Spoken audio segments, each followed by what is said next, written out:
प्रिय विद्यार्थियों, आज हम भूगोल विषय में बीए पार्ट सेकंड में जो हमारा टॉपिक है प्राकृतिक संसाधनों में मृदा का अध्ययन करेंगे। इससे पहले प्राकृतिक संसाधन किसे कहते हैं? संसाधन अंग्रेजी रिसोर्स दो शब्दों से बना है। री प्लस सोर्स से बनकर बना है। री का मतलब है दीर्घ अवधि से और सोर्स का मतलब है साधन। इस प्रकार प्रकृति में उपलब्ध वे साधन जिन पर कोई जैविक समुदाय दीर्घ अवधि तक निर्भर रहता है संसाधन कहलाता है। जिमरमैन के अनुसार संसाधन पर्यावरण की वे विशेषताएं हैं जो मनुष्य की आवश्यकताओं की पूर्ति में सक्षम मानी जाती है। उन्हें मनुष्य की आवश्यकताओं एवं क्षमताओं द्वारा उपयोगिता प्रदान की जाती है। जेम्स फिशर की बात करें तो इन्होंने कहा संसाधन वह वस्तु है जो मानवीय आवश्यकताओं और इच्छाओं की पूर्ति करता है। अब हम बात करेंगे मृदा संसाधन की। मिट्टी खनिज तथा जैव तत्वों का गत्यात्मक प्राकृतिक मिश्रण कहलाता है। डॉक्टर बनेट के शब्दों में धरातल पर मिलने वाले असंगठित पदार्थों की ऐसी परत जो जल चट्टान व वनस्पति अंश के संयोग से बनती है मिट्टी कहलाती है। अब मिट्टी के महत्व की बात करें तो मिट्टी मनुष्य के लिए बहुत महत्वपूर्ण है। पृथ्वी तल पर कृषि उत्पादन प्रत्यक्ष रूप से मिट्टी पर ही आधारित है। पशुपालन तथा वनों उद्योग भी परोक्ष रूप से मिट्टी पर ही आधारित है। मिट्टी द्वारा उत्पादन के व्यवसाय में विश्व की लगभग 80% जनसंख्या लगी हुई है। इसीलिए डॉक्टर वाडिया ने कहा है मानव उपयोग की दृष्टि से सभी देशों की मिट्टियां वहां के आवरण प्रस्तर का सबसे मूल्यवान अंग है और उनकी सबसे बड़ी प्राकृतिक संपत्ति है। विलकॉक्स ने तो यहाँ तक कह दिया मानव सभ्यता का इतिहास मिट्टी का इतिहास है और प्रत्येक व्यक्ति की शिक्षा मिट्टी से ही प्रारंभ होती है। अब मिट्टी के मुख्य घटकों की बात करें तो मिट्टी तीनों ठोस, तरल और गैसों रूपों में पाए जाने वाले पदार्थों से मिलकर बनी होती है। इनमें खनिज, अजैविक तथा जैविक पदार्थ, जल एवं वायु मुख्य हैं। मिट्टी के वजन में लगभग 90% खनिज होते हैं। ये खनिज या तो भू प्रॉपर्टी से प्राप्त होते हैं अथवा अपरदित पदार्थों के जमाव से प्राप्त होते हैं। मिट्टी में जैव पदार्थ, ह्यूमस तथा असंख्य सूक्ष्म जीवों के रूप में होते हैं। मिट्टी के रंध्रों में जल एवं वायु होती है। अब हम बात करें मिट्टी की उत्पत्ति की।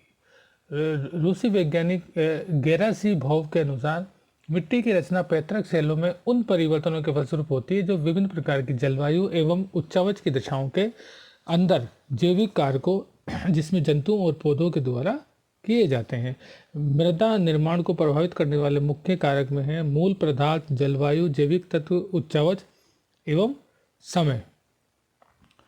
मृदा पृथ्वी की ऊपरी सतह पर एक परत के रूप में मिलती है जिसका निर्माण चट्टानों तथा खनिजों के अपक्षय से हुआ है, उसे चट्टान कहते हैं। इसमें समय के साथ जीवाश्म पदार्थों का मिश्रण हो जाता है।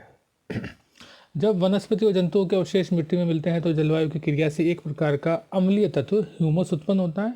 यह पौधे का मुख्य भोजन होता है। कीड़े मकोड़े, बिल खोदने वाले जंतु और केंचुए आदि मिट्टी को कुरेद कर उसकी रचना में सहायक करते हैं। मनुष्य कृषि द्वारा मिट्टी का रूपांतरण करता है और अपनी क्रियाओं से भूमि के अपरदन को बढ़ाता है और उसका संरक्षण भी करता है। अब हम मिट्टी के रासायनिक और भौतिक गुणों की बात करें तो बालू, सिल्ट तथा चीका या क्ले के कणों से मिट्टी बनती है। इसे ही मिट्टी का गठन कहते हैं। कंकड़ एवं बालू में रंध्रता अधिक होती है और इसकी जल धारण करने की क्षमता भी बहुत कम होती है और पानी तो नीचे चला जाता है। सिल्ट का स्पर्श आटे के समान होता है, इसमें जल धारण करने की क्षमता भी होती है। क्ले गीली होने पर फैलती है तथा सूखने के सिकुड़ने के कारण दरारें पड़ जाती है। जैसे भारत में ढक्कन ट्रेप की काली मिट्टी। ऐसी मिट्टी जिसके कणों के बीच रखा एवं पानी के प्रवेश के लिए पर्याप्त जगह अच्छी मानी जाती है। मिट्टी के रासायनिक गुण अम्लता एवं क्षारता भी महत्वपूर्ण है। मिट्टी जल में थोड़ी अम्लता होनी चाहिए। अम्लता के अभाव को क्षारता कहते हैं। अम्लता क्षारता के मापन के लिए पीएच मापक का प्रयोग किया जाता है। मिट्टी की उर्वरता उसके मूल पदार्थों के रासायनिक और भौतिक गुणों पर निर्भर होती है। प्रमुख भौतिक गुणों में मिट्टी का गठन, मिट्टी की संरचना, सैद्धांतिकता, रंग, जल की मात्रा और रासायनिक गुण। मिट्टी परिच्छेदिका की बात करें तो पृथ्वी की ऊपरी सतह से नीचे की आधार शेल तक पाई जाने वाली मिट्टी की सतह परिच्छेदिता कहलाती है। इसमें ऊपर की सतह से नीचे की सतह में अंतर आने लगता है। मिट्टी परिक्षेत्रिका में 3 स्तर होते हैं। सबसे ऊपर स्तर को ए स्तर कहते हैं, मध्य को ब और नीचे को से। ए स्तर अन्य स्तरों में रंग, कणों के आकार तथा कणों के परस्पर गुंथन से भिन्न होता है, क्योंकि यहाँ जैव पदार्थ अधिक होते हैं।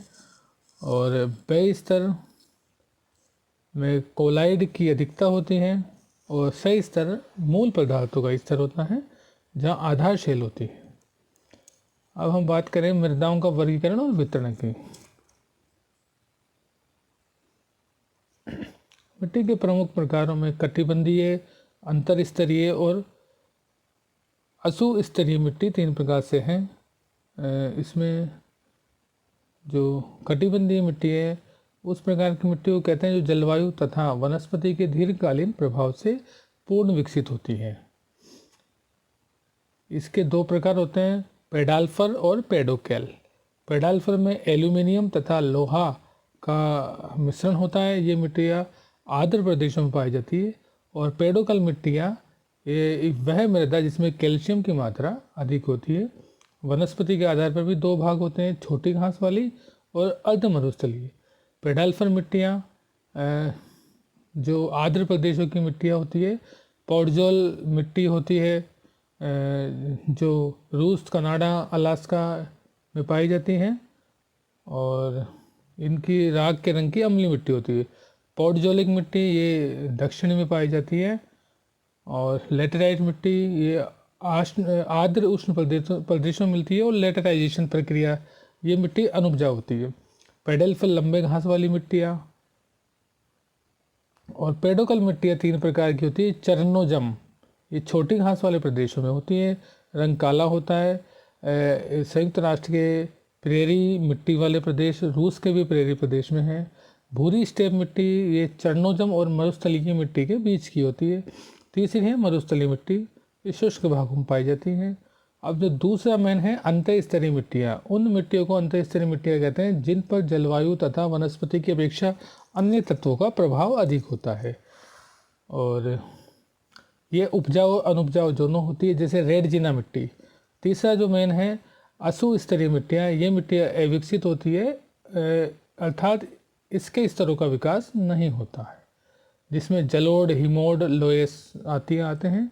मृदा संसाधन का उपयोग, कृषि कार्य मानव ने लगभग 10,000 वर्ष पहले ही सीख लिया था और लेकिन मानव को ये ज्ञान नहीं था कि इस प्रकार की मिट्टियाँ कौन सी फसल के लिए उपयुक्त थी। धीरे धीरे कृषि, पशुपालन, आखेट आदि व्यवसाय साथ साथ होने लगे और भारत में सिंधु गंगा की घाटी में, चीन की हांगो की घाटी में, यांग टीसी कियांग, मिस्र की नील नदी, इराक की दजला फरात घाटियों में मिट्टी की उर्वरता के अनुसार उसका उपयोग प्रारंभ हो गया। अब हम मृदा संरक्षण की बात करें तो मिट्टी से दीर्घकालीन दृष्टिकोण से अधिकतम लाभ प्राप्त करने के लिए भूमि संरक्षण आवश्यक है। मिट्टी संरक्षण का उद्देश्य मिट्टी को अपने स्थान पर कायम रखना, मिट्टी की उर्वरता तथा अन्य तत्वों की अभिवृद्धि करना तथा दीर्घकाल तक उत्पादन क्षमता में वृद्धि करना है।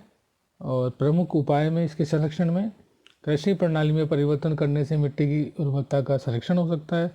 फसलों का हेरफेर करना, कृषकों को मिट्टी एवं जल प्रबंधन का ज्ञान होना चाहिए। गोबर तथा पत्तियों की खाद, फसलों के अवशेष, जीवधारियों के मल मूत्र आदि अपशिष्ट मलबे से मिट्टी के पोषक तत्वों की वृद्धि होती है।